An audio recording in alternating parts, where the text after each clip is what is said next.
ظالم کے لیے انصاف کا دن اس سے زیادہ سخت ہوگا جتنا مظلوم پر ظلم کا دن۔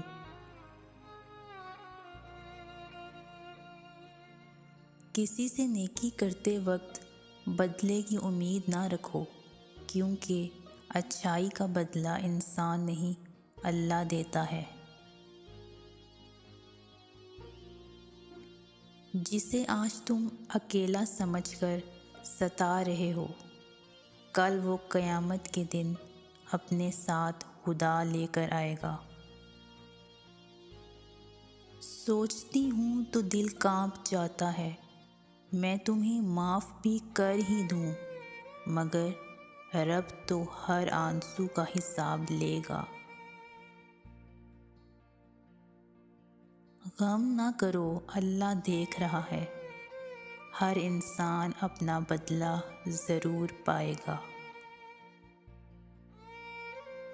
خدا کسی کی ذرا بھی حق تلفی نہیں کرتا، اور اگر نیکی کی ہوگی تو اس کو دو چند کر دے گا اور اپنے ہاتھ سے اجر عظیم بخشے گا۔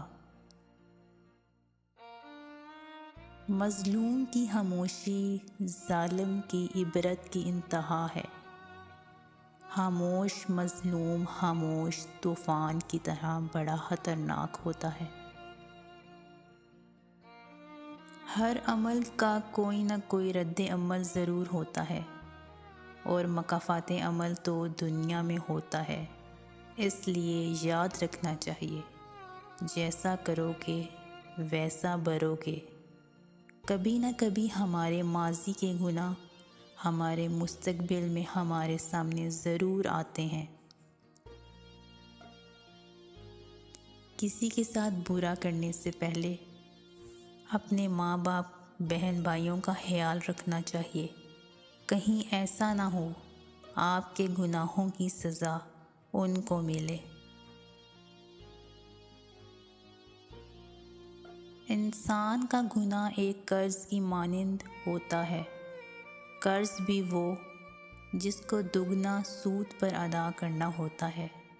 انسان اس گمان میں نہ رہے کہ وہ مر گیا تو قرض معاف کر دیا جائے گا، نہ، باپ یا ماں مر جائے تو اس کے وارثوں کو سود سمیت قرض واپس لوٹانا ہوتا ہے، اور ایسی آگ میں جلنا ہوتا ہے جس کو اس کے اپنے آباء و اجداد نے بھڑکایا تھا۔ اب اس آگ کو ٹھنڈا کرنے کے لیے وارثوں کا خون نچوڑا جائے گا۔ اس لیے ہی تو کہتے ہیں دنیا مکافات عمل کا نام ہے۔